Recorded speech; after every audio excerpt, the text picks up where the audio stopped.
Top of mind for defense officials here who we've spoken to, of course, is how Trump is going to wield U.S. military power here at home. Is he going to make good on his previous pledges to potentially deploy active duty U.S. troops to American cities to engage in domestic law enforcement and to help with his mass deportation plan? That is something that officials here have been discussing in terms of how they would actually respond to that.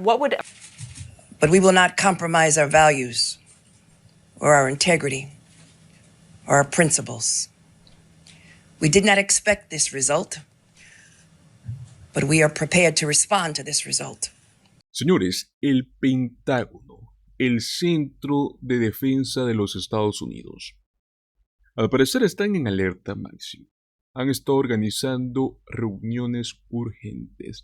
Han estado realizando simulaciones, modelos de todo lo que podría ocurrir en este segundo mandato de Donald Trump. Resulta que se están preparando para este segundo mandato y al menos no es de la forma en la cual los republicanos se lo esperaban. Las cosas que están discutiendo podrían cambiar completamente cómo funciona el ejército en Estados Unidos. ¿Qué es lo que está pasando y por qué parece que tienen tanto miedo, no? Los invito a que se queden conmigo hasta el final del video porque se los voy a contar todo con lujos y detalles. Pues bueno, vamos al contexto. Esto es como un capítulo de una serie política, pero es real. CNN informó que el Pentágono está organizando reuniones a puerta cerrada, súper confidenciales, para hablar sobre este regreso de Trump en el poder. Esto no es algo que sucede todos los días. La última vez que se prepararon de esta forma fue en situaciones de crisis global o de seguridad nacional extrema. Top of mind for defense officials here who we've spoken to, of course, is how Trump is going to wield U.S. military power here at home. Is he going to make good on his previous pledges to potentially deploy active duty U.S. troops to American cities to engage in domestic law enforcement and to help with his mass deportation plan? That is something that officials here have been discussing in terms of how they would actually respond to that. What would a response look like if the president were to actually order active duty troops to these cities to engage in this kind of domestic law enforcement? And if he did, a former senior military official who served under Trump said that that would be very significant. It is not something that the president would be able to necessarily water down to the American people. It would be, quote, a very big deal. And another thing that officials here are gaming out is, of course, what is going to happen if Donald Trump reinstates an executive order known as Schedule F, which would essentially reclassify a large amount of apolitical civilian employees across the federal government, including here at the Pentagon, and allow them to be more easily fireable. That is something that defense officials here are scrambling to address before he enters office, trying to kind of whittle down the list of people who would be at risk of being moved into that category, because of course they're trying to create, as minimal of a disruption as possible to the day-to-day operations here. But clearly they are concerned. They're having these conversations about whether there would be resignations, for example, if an unlawful order were issued, and importantly, what the chain of command would look like if Trump did issue that kind of order to deploy those active duty forces. ¿Por qué tanto alboroto? Según CNN, el motivo principal es que están muy preocupados de que Trump intente usar el ejército para cumplir con algunas promesas que, como bien sabemos, hizo en su campaña, ¿no? Muchas de las cuales va en contra de la Constitución. Imagínense que Trump ya había estado hablando sobre enviar el ejército a ciudades estadounidenses, controlar protestas, temas de inmigración. No nos olvidemos cuando dijo que podría usar hasta el ejército en contra de sus objetivos, sus enemigos internos. How are you going to guard against the bureaucrats undermining you? Well, they're going to undermine. Well, I always say, so we have two enemies. We have the outside enemy, and then we have the enemy from within. And the enemy from within, in my opinion, is more dangerous than China, Russia, and all these countries, because if you have a smart president, he can handle them pretty easily. I got along great with all, I handled them. But the thing that's tougher to handle are these lunatics that we have inside, like Adam Shifty Schiff. Think of this guy's going to be a senator. He's running against a guy that doesn't understand politics at all, Garvey. but he was a good baseball player. But he doesn't understand politics at all. Adam Shifty Schiff, who's a total sleazebag, is going to become a senator. But I call him the enemy from within. When you look at the danger he put our country in, potentially with Russia, with a phone. Estamos hablando de cosas que por ley el ejército no debería ser en territorio nacional. Una ruptura gigante con lo que siempre ha sido la tradición de los Estados Unidos, donde el ejército se mantiene fuera de la política. Recuerden en el año 2020, durante las protestas de Black Lives Matter, Donald Trump, quien en aquel entonces era presidente, tuvo una respuesta que muchos encontraron como que bastante polémica. Según el ex secretario de Defensa Mark Esper, en una de esas reuniones, Donald Trump pidió algo que suena salido de una película: usar el ejército para disparar a los manifestantes. Pueden creerlo. Y mis amigos, según Esper, esto realmente sucedió. Y no solamente eso, sino que cuando Mark Esper se negó a hacer esto, Donald Trump dijo que entonces al menos dispárenles en las piernas. Así de surrealista. Imagínense la cara de los militares presentes, ¿no? Escuchando esto de su comandante en jefe. Y es que no es la primera vez que se escucha como que este tipo de deseos de Trump. Durante su campaña él ha mencionado una y otra vez que piensa usar mano dura en temas como la inmigración y la seguridad en las ciudades. E incluso creo que habló de desplegar el ejército en ciudades estadounidenses. Algo pues que actualmente se considera como que un acto extremo. Claro que este tipo de comentarios no pasaron desapercibidos para los militares. Entonces, desde aquí la cosa se pone más seria. Varios líderes militares retirados salieron públicamente en estos últimos meses de campaña a advertir a la población sobre Trump. Es más, yo hablé igual sobre esto. Uno de los que más se ha hecho escuchar fue el general Mark Milley, quien fue, pues como bien sabemos, el presidente del Estado Mayor Conjunto. Hablamos del líder máximo en la estructura militar. Él junto a otros mandos, ¿no?, nos dejaron muy en claro: Donald Trump representa una amenaza para la democracia estadounidense. Varios de los ex líderes más respetados del ejército lanzaron advertencias. Gente que ha servido durante años en la guerra, en conflictos muy complejos. Personas que han pasado su vida defendiendo a Estados Unidos. Nos estuvieron diciendo abiertamente que Trump es peligroso. Varios lo describieron como un fascista de corazón. Declaraciones fuertes, pero es lo que se ha dicho. A pesar de todas estas advertencias, al parecer muchos votantes y hasta hubo veteranos de guerra que decidieron apoyar a Trump. ¿Y qué es lo más irónico? Que a pesar de haber recibido estos avisos de parte de los propios líderes que defienden el país, parece que esas voces no fueron suficientes para convencer a todos. Entonces, mis amigos, ¿qué es lo que tiene a todos en el Pentágono preocupados? Aquí es donde entra en juego algo llamado Anexo F. Tal vez no lo hayas escuchado antes, pero es una orden ejecutiva que fue creada por Trump en su primer mandato y básicamente pues le da el poder de despedir a miles de empleados civiles del gobierno tan solo con un plumazo.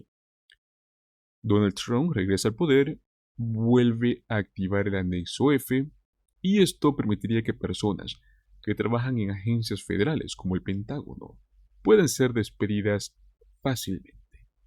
Es decir, que podría cambiar de golpe a todo el personal civil de cualquier administración. Ahora entienden por qué los oficiales de defensa están haciendo reuniones urgentes, se están preparando para minimizar el daño si es que Donald Trump llega a implementar esto. Mis amigos, no es solo una idea lejana. Los funcionarios de defensa han dicho que están trabajando en crear planes de respuesta. Han estado evaluando cuántas personas podrían verse afectadas. Están buscando formas de proteger sus puestos. E incluso se habla de crear una especie de barrera, un firewall, para que Trump no pueda remover a todo el mundo de un solo plumazo. Entonces, yo creo que llegamos al punto donde el Pentágono se pregunta: ¿qué hacemos si Donald Trump realmente intenta dar una orden ilegal. Ya han tenido discusiones sobre este tema, ¿no? Es más, CNN reportó que algunos militares han hablado de hasta posibles renuncias en caso de que se les pida hacer algo que va pues en contra de la Constitución. También se plantean otras preguntas, ¿no? Sobre cómo, ¿qué pasaría si Trump ordena desplegar tropas en ciudades estadounidenses? ¿Cuál sería la reacción de la cadena de mando si eso ocurre? En el pasado al menos hubo consenso en que el ejército no se vería involucrado en temas nacionales de este índole. Pero ahora con los rumores de lo que podría ser este tipo de pensamiento de Trump en este segundo mandato, pues esta línea parece estar tambaleándose.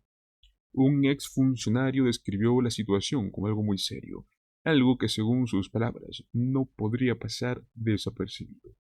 Si se llegara a dar esa orden, sería un gran problema.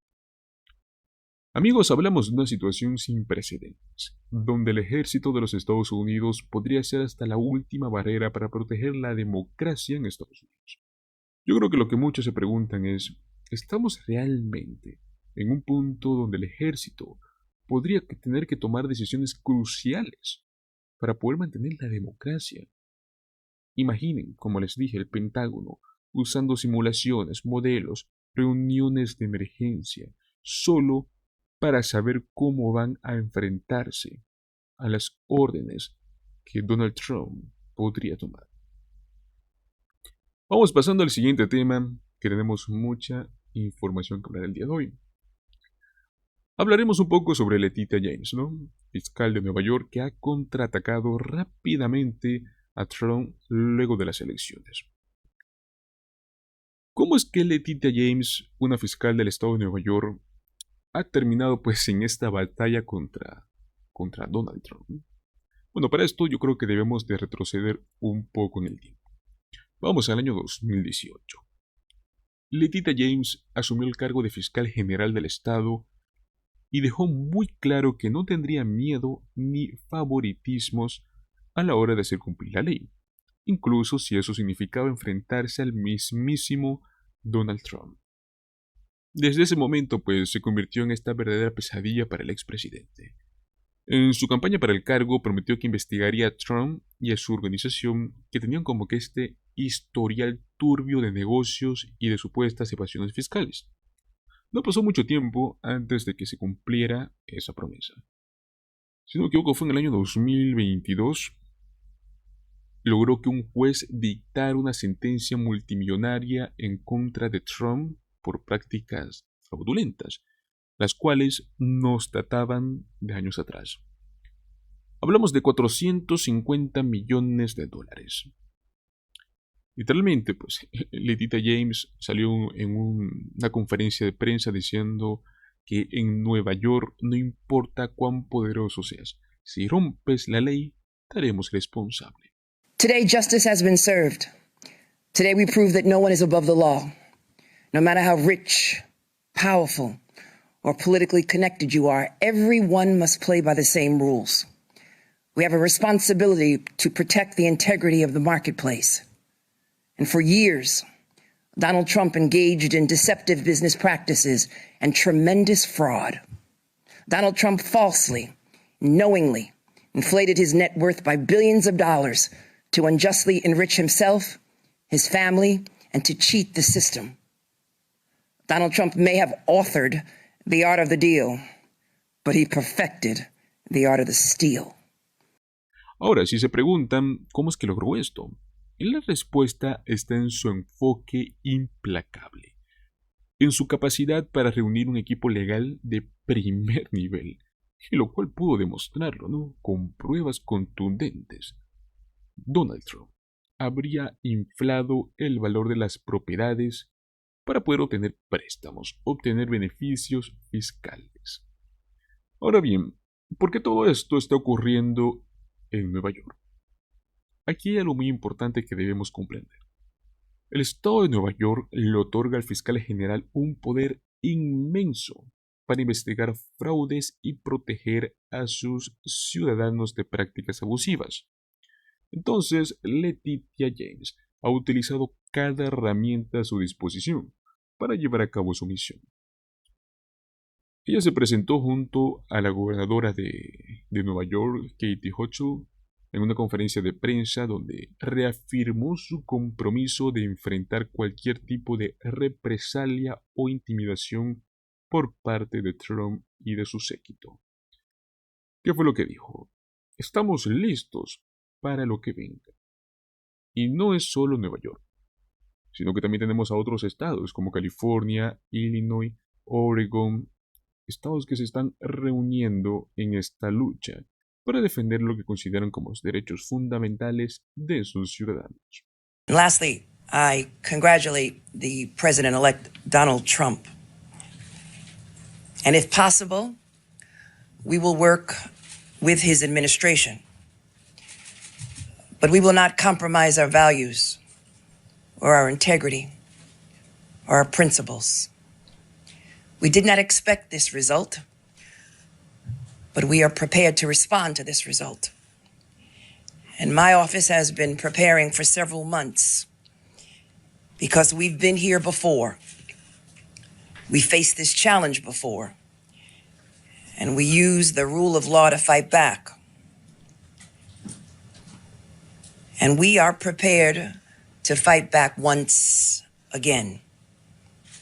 Because as the Attorney General of this great state, it is my job to protect and defend the rights of New Yorkers and the rule of law.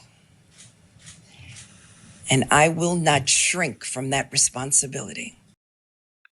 Esta coalición, mis amigos, este grupo de estados, yo creo que va a ser clave para frenar a Trump en este segundo mandato, ¿no? Es en los tribunales donde se podrá detener las políticas más extremas antes de que causen un daño irreversible. Ahora bien, ¿cómo es que Letitia James y sus aliados quieren hacerle frente a Trump cuando esté en la Casa Blanca, ¿no? ¿Cómo lo van a hacer? Yo creo que la estrategia aquí es clara, ¿no? No se trata solo de ganar un par de casos en los tribunales. No estamos hablando de una ofensiva masiva, ¿no? Y bien coordinada que involucrara miles de demandas. En el primer mandato de Trump se enfrentó a más de 10.000 demandas por parte de fiscales y organizaciones de derechos civiles. O sea, la predicción para un segundo mandato, yo creo que hablamos de una cifra que podría duplicarse, ¿no? Más de 20.000 demandas en 4 años es posible. ¿Te imaginas un presidente atado de manos por los tribunales? Pues bueno, ese es el plan. No es una idea alocada, pues ya se ha hecho antes. Donald Trump intentó implementar políticas que restringían derechos reproductivos, protección al medio ambiente, pero Letitia James y otros fiscales generales lograron bloquear muchas de esas medidas en los tribunales. Tal y como mencionan varios expertos, las demandas judiciales yo creo que pueden ser esta herramienta poderosa para frenar un presidente que tiene estas tendencias autoritarias.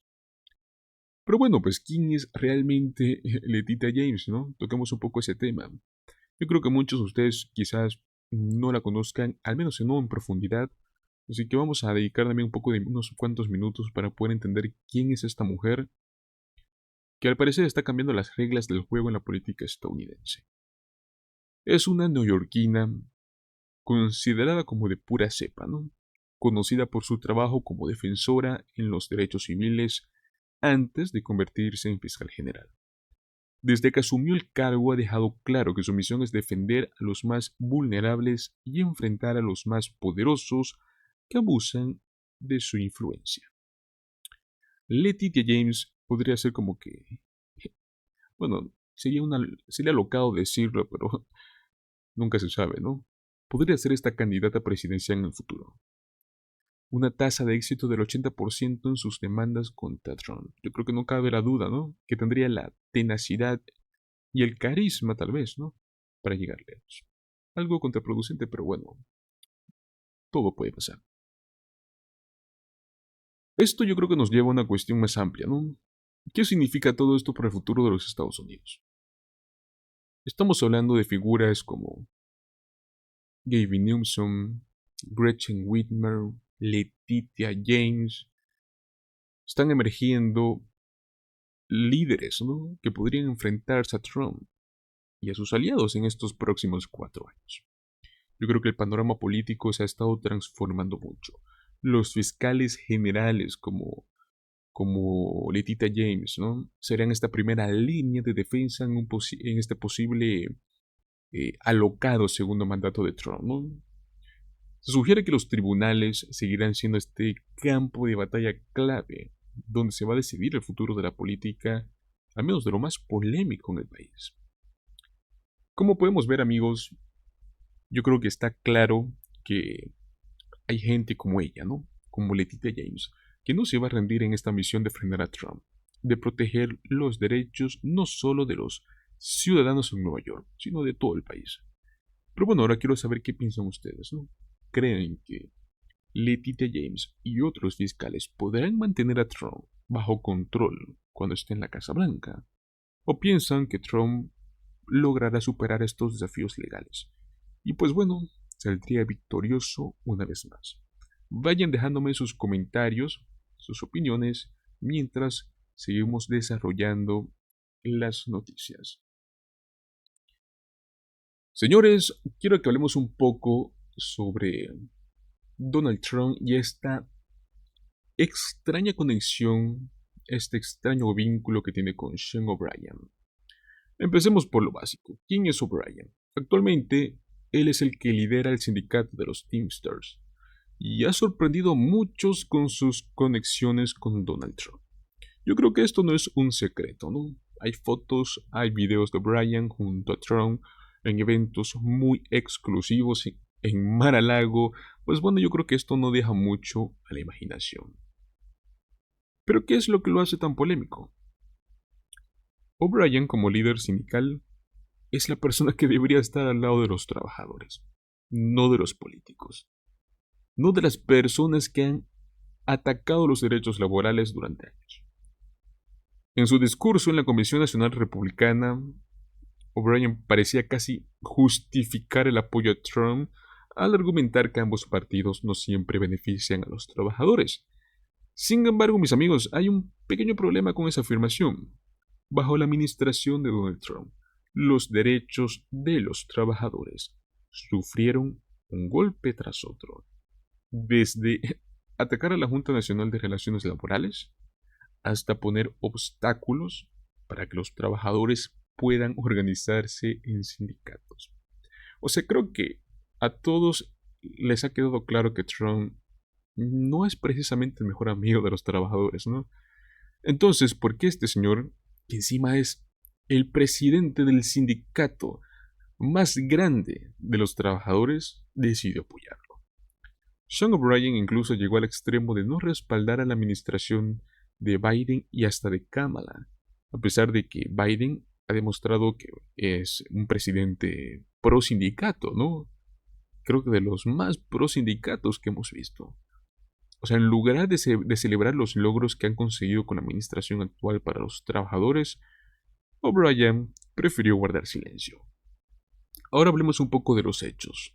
Desde que Biden asumió el cargo, su administración, esto no es mentira, pueden encontrarlo en todos lados, ha fortalecido la Junta Nacional de Relaciones Laborales. Ha sido increíblemente activa en proteger los derechos de los trabajadores. Y lo más importante es que ha estado presente en el terreno. O sea, literalmente estuvo caminando las líneas de piquetes junto a los trabajadores en huelga. Recordemos, en abril del 2022, entrevistaron a Mike Monroe, quien es el jefe de los sindicatos de la construcción de América del Norte, y en esa misma entrevista dejó en claro que Trump, a pesar de sus grandes promesas, no cumplió nada de lo que había prometido a los sindicatos. Y en contraste, Biden en su primer año hizo más por los trabajadores de lo que Donald Trump logró en esos 4 años en la Casa Blanca. Monroe decía, y citó, Trump prometió proteger nuestras pensiones, mejorar nuestras condiciones laborales y priorizar la infraestructura, pero no cumplió absolutamente nada. En cambio, Biden y Harris, con un Congreso controlado por demócratas en su primer año, lograron proteger las pensiones. lograron reformar leyes laborales, lograron restablecer derechos que habían sido recortados. Y ojo, que esto yo no lo digo por favoritismo, ¿no? Es lo que es. Esto es lo que ha sucedido y listo, ¿no? Biden ha cometido muchos errores y no hay forma de negarlo, pero es lo que hay. Biden sí ayudó a los trabajadores. Y bueno, pues si todavía dudan de las intenciones de Trump respecto a los trabajadores, hablemos de esa conversación que se filtró recientemente, ¿no? En este evento privado, Trump y Elon Musk. Bueno, no fue un evento privado, me equivoco. Fue esta entrevista que le hizo Elon Musk, la primera entrevista y la primera vez que salieron los dos juntos hablando, ¿no? En Twitter, bueno, en X. Se reían abiertamente de los derechos de los trabajadores en huelga. ¿Recuerdan qué dijeron? Trump sugería que si los empleados van a huelga, lo mejor es despedirlo a todos y reemplazarlos. Literalmente dijo huelga, genial, todos están despedidos. Mis amigos, este tipo de comentarios no solo son preocupantes, sino que muestran la verdadera cara de Trump cuando se trata de derechos laborales. ¿Recuerdan cómo Bryan describía este tipo de comportamiento como terrorismo económico? Entonces, ¿por qué ahora apoya a un hombre que literalmente se está burlando de los derechos por los que su sindicato, por supuestamente esta lucha durante décadas que han hecho? Es irónico. Ahora aquí es donde las cosas se ponen realmente serias. Trump en el poder, ¿qué creen que va a pasar? Hay un artículo muy interesante en Bloomberg que alerta sobre cómo los avances laborales logrados en los últimos años están en peligro. Por ejemplo, los históricos contratos sindicales que se han negociado con gigantes como la UPS, como Hollywood, como los automotrices. Todos esto podrían desmoronarse en cuestión de meses. Según este artículo, uno de los objetivos de Trump sería desmantelar la Junta Nacional de Relaciones Laborales. O sea, esto significa que los derechos básicos para protestar, para organizarse, para negociar, para tener mejores condiciones laborales, todo esto estaría en riesgo. O sea, básicamente yo creo que estaríamos volviendo a los tiempos en los que los trabajadores no tenían ni voz ni protección legal. Y bueno, si esto no es suficiente, este famoso Proyecto 2025, que supuestamente es la agenda de los republicanos, propone flexibilizar leyes de seguridad en el trabajo, buscan eliminar protecciones contra la discriminación, hasta relajar las leyes de trabajo infantil. O sea, imagínate un escenario donde las empresas tienen más control sobre trabajadores con menos regulaciones para protegerlos. Mis amigos, yo creo que aquí es donde debemos preguntarnos, ¿no? ¿Los sindicatos realmente, a partir de este nuevo año, estarán defendiendo a sus miembros o es que estarán jugando al juego político? La falta de apoyo público, por ejemplo, de Sean O'Brien a la administración de Biden, yo creo que es un claro ejemplo. A pesar de todos los logros que cualquier presidente les vaya a dar, ¿no? Que hayan conseguido para los trabajadores, para los derechos laborales. Al parecer este señor sigue sin reconocerlo, ¿no? Y parece más interesado en proteger su relación con figuras como Trump. Y bueno, pues, ¿qué otros negocios habrá por ahí? La pregunta es, ¿qué mensaje envía esto a los trabajadores? ¿Que es mejor apoyar a alguien que ha demostrado proteger tus derechos o a un multimillonario que solo se preocupa por reducir costos a expensas de sus empleados? En el pasado, los sindicatos fueron cruciales para la construcción de la clase media en Estados Unidos, pero ahora parece que algunos líderes han perdido el rumbo. Al final, yo creo que la pregunta que todos debemos hacernos es la siguiente. ¿Qué futuro queremos para los trabajadores en este país? ¿De verdad vamos a permitir que se destruyan los derechos que tanto les costó conseguir? ¿Vamos a apoyar a líderes que solo buscan su propio beneficio? Amigos, esto no solo se trata de política, se trata del futuro de millones de familias trabajadoras. Déjame tu comentario aquí abajo. ¿Crees que los sindicatos deben ser más transparentes en su apoyo político? ¿Y qué opinas de que líderes como este señor, Sean O'Brien, se estén alineando con figuras que no tienen en cuenta los derechos de los trabajadores? Recuerda que antes de irte, dale un like a este video, suscríbete al canal, compártelo con tus amigos. Yo creo que juntos podemos crear conciencia sobre estos temas, ¿no? Proteger los derechos de los trabajadores. Nos vemos en el próximo video. Hasta luego.